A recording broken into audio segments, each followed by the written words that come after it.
Good morning from Murshidabad. তো এখন বাজে 10টাতে আমাদের চেক আউট। আজকে আমরা যাব মায়াপুরে এখান থেকে। আর এখানে প্রচণ্ড ঠান্ডা, মুর্শিদাবাদে প্রচুর ঠান্ডা। অনেক ব্ল্যাঙ্কেট গায়ে দিয়েও ঠকঠক করে কাঁপছি। তাই আমি এখন কোনো সোয়েটার পরিনি, আমি এখন ঠান্ডাটা একটু গায়ে শোয়াচ্ছি। কারণ সোয়েটার পরেও আমার প্রচণ্ড এখানে শীত করছে। আমরা এক্ষুনি বেরোবো, আগে মায়াপুর যাব, তারপর ওখান থেকে বাড়ি। তো দেখতে থাকো ব্লগটা। হোটেল থেকে আমরা চেক আউট করে গেছি, কিছু খেয়ে বেরোয়নি, তাই রাস্তাতে আমরা ব্রেকফাস্ট করে নেব। আর অলরেডি আমরা প্লেট হাতে বসেও গেছি। ব্রেকফাস্ট করলাম পুরি আর ডাল দিয়ে।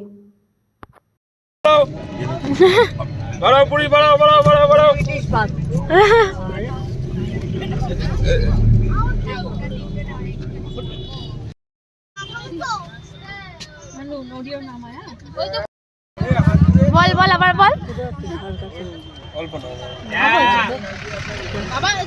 দেখছি খাই তো তাহলে। এখানে কেন বসছিলি জানিস? হ্যাঁ,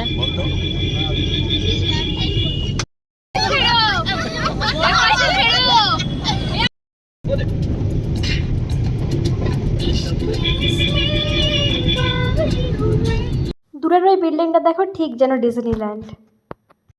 কয়েকজন একটু ওয়াশরুম যাওয়া ছিল, তাই আমরা এই রুফটপ ধাবাতে হল্ট করলাম। সেখান থেকে আর এক রাউন্ড করে চা আর বিস্কিট খাওয়া হলো। এখানে কয়েকটা দোলনা ছিল, আমরা সেগুলোতেই বসে দুলছিলাম।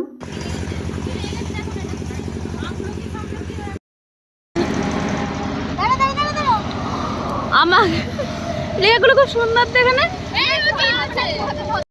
কাকা ছবি তুলছি।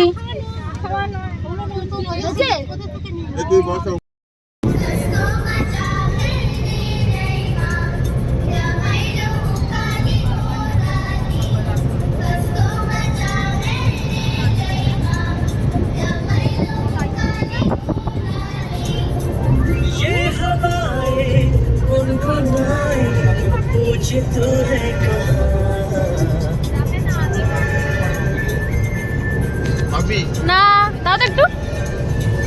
ভালো রে।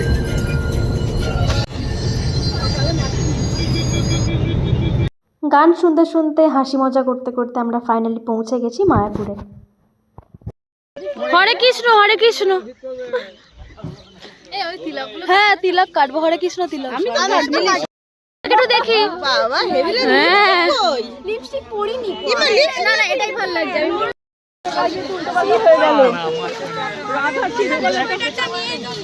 কত ফুল দেখো কি সুন্দর।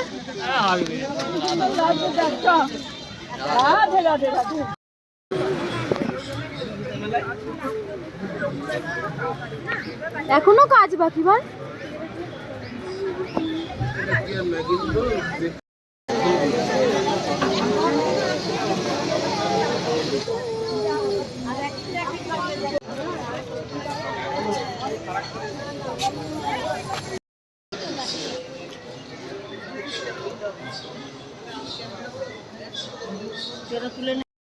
রাশিয়ানে বলো, এই যে ফরেনার রাশিয়ানে বলুন। সোয়ালাস মচলা। আমাদের রাধা, পার্সোনাল রাধা।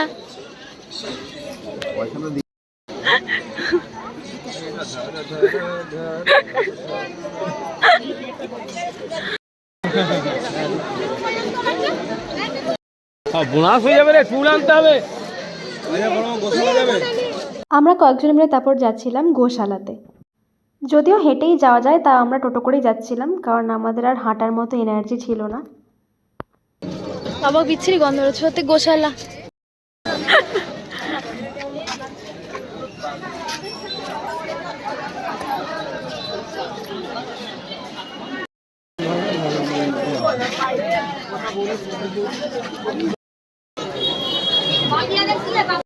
এত কষ্ট করে টোটো ভাড়া করে এলাম, তাও ক্ষীর পেলাম।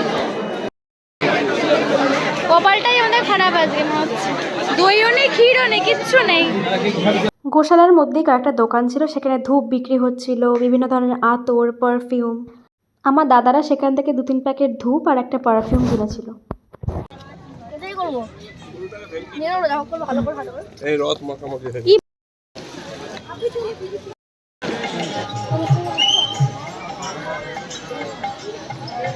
মেলার মধ্যে দিয়ে এন্ট্রান্স।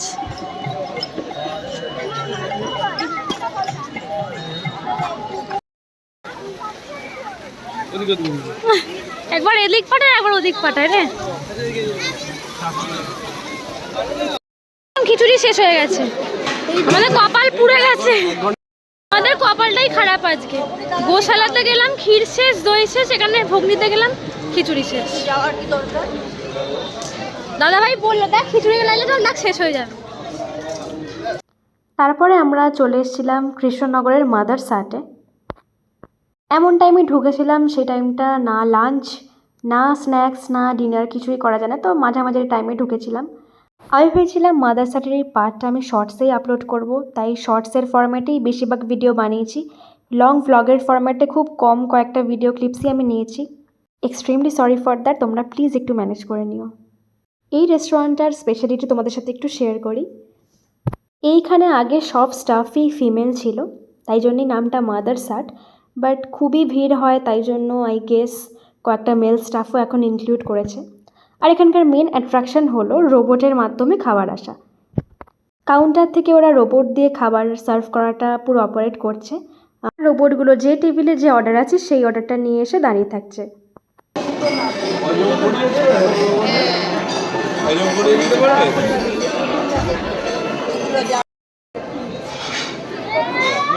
আমাদের প্রতিটা টেবিলে অর্ডারগুলো আলাদা ছিল, সো আমাদের টেবিলে তো অনেক কিছু অর্ডার করা হয়েছিল। Noodles, mixed fried rice, biryani, fish finger, তারপর মাটনের একটা আইটেম ছিল যতদূর আমার মনে পড়ছে, আর কুলুর জন্য ছিল পোলাও, চিলি ফিশ ছিল। চিলি ফিশ বললো লাস্টলি ভার্জিন মইতো নেওয়া হয়েছিল, আরও দু একটা ড্রিঙ্কস নেওয়া হয়েছিল যেটা আমি মনে হয় ক্লিপ নিইনি। আমাদের প্রচণ্ড খিদে পেয়ে গেছিলো, কারণ আমরা সেভাবে কিছুই খাইনি। আর এখানকার প্রত্যেকটা খাবার এত সুন্দর ছিল, আমি তোমাদের অবশ্যই বলবো একবার হলেও কৃষ্ণনগরের মাদারসাটে তোমরা ভিজিট করো। এখানে আমাদের সাথে একটা ফানি ইনসিডেন্ট ঘটেছিল। আমাদেরই টিমের মধ্যে আছে আমাদের একটা রিলেটিভ, তো সে ছোট বাচ্চা ছেলে, ও বুঝতে পারেনি আর একটা সুইচ টিপে দিয়েছিল, তাই আমাদের অর্ডারটা পুরোপুরি ক্যান্সেল হয়ে যাচ্ছিল, অন্য টেবিলে চলে যাচ্ছিল। তারপর আবার ওখানে বলা করার পর তারা আবার ম্যানেজ করে ঠিক ড্রিঙ্কটা নিয়ে আসে আমাদের জন্য। বাইরে দোকান ছিল তো সেখান থেকেও কেনাকাটা করছে। আমাদের বাড়ির লোক যেখানেই যাবে কেনাকাটা ইজ মাস্ট। খাওয়া দাওয়া শেষ করে এখন বেরিয়ে যাওয়ার পালা। একটা 4 একটা 6 পাঠাবো।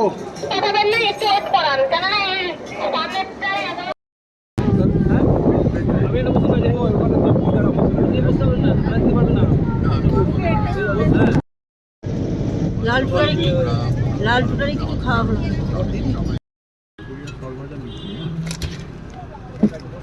কৃষ্ণনগরের বিখ্যাত মিষ্টি সরভাজা আর সরপুরিয়া কেনার জন্য আমরা আবার দাঁড়িয়েছিলাম এই মিষ্টির দোকানটায়, শঙ্কর মিষ্টান্ন প্রতিষ্ঠানে।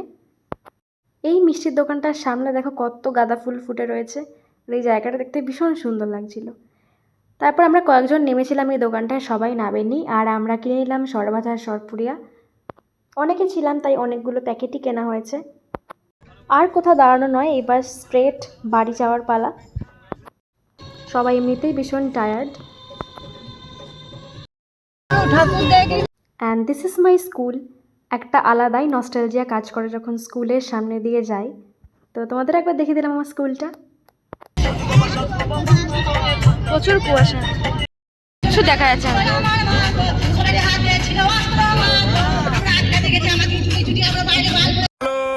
কিরম লাগলো ট্যুর তাড়াতাড়ি বলে দেন। খুব ভালো। তোমার ওকে ওকে হ্যাঁ খুবই ভালো হয়েছে। ভালো, বলার কিছু নেই, হ্যাঁ ভাষায় প্রকাশ করা যায় না। ভাষায় না হলে একটা গানে প্রকাশ করুন। এই তো আপনার খাওয়া দাওয়া ঠিকঠাক হয়েছে? হ্যাঁ বলুন নতুন জামাই। খুব ভালো খুব ভালো। বলুন আপনি। হ্যাঁ লাস্টে ফিনিশিংটা দারুণ হলো। হ্যাঁ আচার খেয়ে আপনার দারুণ দারুণ। নেক্সট ট্যুরটা কোথায় বলো? নেক্সট ট্যুরটা কোথায় বলো মাসি? ঠিক আছে এই যে আচ্ছা আচ্ছা মাচি ভালো ভালো দারুণ দারুণ খুব ও কাকাই এসে গেছি তো ঘুমিয়ে পড়েছি যা বলো ভালো খুব ভালো না একটু ভালো খোলা খোলা খুব খুব খুব আপনার কেমন লাগলো এই সর্বনাশ করেছি রে আপনার আপনার খুব ভালো। ব্যাস ব্যাস মজা হয়েছে আপনার জন্য এত কর্মসূচি আমাদের হ্যাঁ ঠিক আছে মাসি কোনটা সব থেকে ভালো লাগলো পুরো পুরো হ্যাঁ একদম A to Z। কালকে সন্ধ্যাবেলা হ্যাঁ আপনার খুব ভালো ভালো আবার কবে ট্যুর সামনের বছর বলুন ফিনিশিং আচ্ছা চলো আমার টাটা বাড়ি চলে এসেছি না হয়ে গেল ট্যুর আমাদের ওইটা নামো না গাড়ির চাবিটা খোলো আমি সব নামিয়ে নিচ্ছি চাবিটা খুলে দিন চা ঘুরতে চা ও দাদা ভাই আগের দিনের ভিডিওটা এন্ড করা হয়নি খুব টায়ার্ড হয়ে গেছিলাম সবাই আমরা তো জাস্ট এসে বাড়িতে ফ্রেশ হয়ে ঘুমিয়ে পড়েছিলাম তো ভাবলাম আজকে এন্ড করি আর এন্ড করার আগে কিছু এক্সপিরিয়েন্স আমি শেয়ার করতে চাই এই পুরো ট্যুরটা নিয়ে ফার্স্টলি আমরা তো দেখলি আমরা গেছিলাম মুর্শিদাবাদে তো সেখানকার এক্সপিরিয়েন্স ওভারঅল খুব ভালো যে হোটেল ছিল সেখানকার স্টাফ বিহেভিয়ার থেকে আরম্ভ করে আশেপাশের মানুষরা সবার বিহেভিয়ার খুব ভালো শুধু ওখানে প্রচণ্ড ঠান্ডা ছিল যে ঠান্ডাটা আমরা এক্সপেক্ট করিনি স্টিল আমরা জ্যাকেট ক্যারি করছিলাম মোটা কিন্তু খুবই ঠান্ডা ছিল মানে আমাদের এখানে এখন এতটা ঠান্ডা নেই যতটা আমরা মুর্শিদাবাদে গিয়ে এক্সপিরিয়েন্স করেছি বাট ওটা ঠিক আছে মুর্শিদাবাদ ট্যুরটা পুরোপুরি ওকে শুধু মতিঝিল পার্কটা নিয়ে একটুখানি আমার যেটা খারাপ লেগেছে অনেকটা হাঁটা বাট তেমন কিছু দেখবার নেই একদম এন্ডে গিয়ে হচ্ছে লাইট অ্যান্ড সাউন্ড শো যারা বয়স্ক মানুষ যাদের হাঁটতে সমস্যা তাদের পক্ষে কিন্তু জায়গাটা মানে যাওয়া একদমই আমি সাজেস্ট করবো না যে কেউ যাও কারণ প্রচুর হাঁটা আর কোনো ব্যবস্থা নেই হাঁটা ছাড়া তো আমাদেরও টিমের কয়েকজন মেম্বার আর পুরোটা যেতে পারেনি তারা শুরু করেছিল বাট পুরোটা কমপ্লিট করতে পারেনি মাঝ রাস্তায় তারা দাঁড়িয়ে গেছিলো তো যারা অল্প বয়সী আছো মানে আমাদের মতো যারা হাঁটতে পারো বা কষ্ট হয় না হাঁটতে তারা যেতে পারো গিয়ে লাইট অ্যান্ড সাউন্ড শোটা দেখতে পারো আদারওয়াইজ বয়স্ক মানুষরা যেও না এটাই বলবো আচ্ছা নেক্সট আসছি মায়াপুরে আমি জানি না রিসেন্টলি তোমরা কারা কারা মায়াপুরে গেছো আমরা যেদিনকে গেছিলাম সেদিনকে ছিল হচ্ছে 2nd জানুয়ারি তো ফার্স্ট সানডে মানে নিউ ইয়ারের ফার্স্ট সানডে ছিল সেটা তো তাই জন্যই হয়তো প্রচণ্ড ভিড় ছিল আর মানে ওই টাইমটা সিজন সবাই যাবে এটা নর্মাল তার জন্যই হয়তো আমরা গোশালায় গেছি গোশালাতে তোমার ক্ষীর শেষ দই শেষ মানে আমরা গেলাম যার জন্য ওখানকার ক্ষীরটা খুবই ফেমাস গোশালার ক্ষীরটা তো ওটাই পেলাম না শেষ হয়ে গেছিলো প্লাস যখন আসলাম মানে গোশালা থেকে যখন ফিরলাম তখন ভোগ শেষ সব শেষ মানে এত ভিড় হয়ে গেছে সব কিছু একটা স্কেয়ারসিটি দেখা দিয়েছে ভোগে আমরা জাস্ট এইটুকু ভোগ আমরা মানে 26 না 28 জন ছিলাম আমরা মায়াপুরে হ্যাঁ 26-28 জন মতো ছিলাম তো আমরা জাস্ট এইটুকু ভোগ পেয়েছি আর কেউ ভোগ খেতে পারিনি ওইটুকু থেকে আমরা সবাই জাস্ট একটু একটু করে খেয়েছি প্রসাদ যেহেতু আরেকটা জিনিস যেটা আমি দেখলাম যে মায়াপুরে নতুন যে মন্দিরটা হয়েছে কেউ কেউ বলছে ওখানে ঢুকতে দিচ্ছে কেউ কেউ বলছে ঢুকতে দিচ্ছে না জানি না আমরা ওখানে গেছিলাম অ্যারাউন্ড 1:30টা এরকম তো প্রথমে ওরা বলছে 2টোতে খুলবে খুললো না বলছে 2:30টাতে খোলা হবে খুললো না 3টেতে খোলা হবে 3:30টাতে খোলা হবে 4টে আমরা ওখান থেকে 4:30 অ্যারাউন্ড 4:30টায় বেরিয়েছি ততক্ষণে কিন্তু মন্দিরটা খোলেনি আমি জানি না কেন খুব ভিড় বলে খোলেনি নাকি এরকমই জিনিসটা হয়ে গেছে আমি লাস্ট মায়াপুরে গেছিলাম 2015 সালে তখন কিন্তু ভালো ছিল তখন তো এতটা হাইপ ছিল না বা এইসব মন্দির টন্দির নতুনগুলো হয়নি তো এবার গিয়ে আমার এই জিনিসটা খুব খারাপ লাগলো আর হচ্ছে একটা জায়গায় ঢোকার মানে ঢুকছি একবার বলছে এদিক দিয়ে ঢোকো এইখান থেকে এইটুকু সেটা জাস্ট গোল করে ঘুরিয়ে ঘুরিয়ে ঢোকাচ্ছে আবার বলছে ওদিক দিয়ে ঢোকো মানে আমার খুব একটা ভালো লাগেনি অনেস্টলি স্পিকিং আমার খুব একটা ভালো লাগেনি মায়াপুরের ইয়েটা হয়তো পরে যখন এতটা ভিড় থাকবে না ফাঁকা টাইমে গিয়ে একবার দেখতে হবে জানুয়ারি মাসে সত্যিই সব খুবই ভিড় থাকে সব টুরিস্ট প্লেসেই ফাঁকা টাইম একটু গিয়ে দেখতে হবে কেমন অবস্থা তারপর আমি আমার রিভিউটা শেয়ার করতে পারবো কিন্তু এই টাইমে আমি রিভিউটা তোমাদের সাথে শেয়ার করলাম মায়াপুরের লোকজনের বিহেভিয়ারগুলো না আর ভালো নেই খুব একটা মানে কাউকে কিছু জিজ্ঞাসা করলে খুব রুডলি অ্যান্সার করছে বা যেন ইচ্ছা নেই কিছু বলার আর কি আমরা তো রোজ যাই না মায়াপুরে, তো যারা আমরা ঘুরতে যাই তারা কিন্তু লোকাল লোকদেরই জিজ্ঞাসা করি যে কীভাবে যাবো, কী করবো না করবো। তাদের ইচ্ছা নেই, একটা সেই খুব বাজে একটা, মানে আমার ভালো লাগেনি মায়াপুর। আমি ঠাকুরের সম্বন্ধে কোনো খারাপ বলতে চাই না, কিন্তু ওই জায়গাটা আমার ভালো লাগেনি। যেটা বললাম, ফাঁকা টাইমে গিয়ে এক সময় দেখতে হবে যে জায়গাটা কেমন লাগছে অ্যান্ড অল। তো এটুকুই আমার বলার ছিল। সো ব্লগটা আমি এখানে এন্ড করছি। তোমরা অবশ্যই জানিও কেমন লেগেছে ব্লগটা। আমি যেটুকু পেরেছি সবটাই কভার করার চেষ্টা করেছি। আর যারা আমার চ্যানেলটাকে এখনও সাবস্ক্রাইব করোনি তারা প্লিজ সাবস্ক্রাইব করে দাও। আরও অনেক নতুন নতুন ব্লগ আসছে, so stay tune to my channel. Till then tata, দেখা হচ্ছে নেক্সট কোনো ব্লগে। বাই।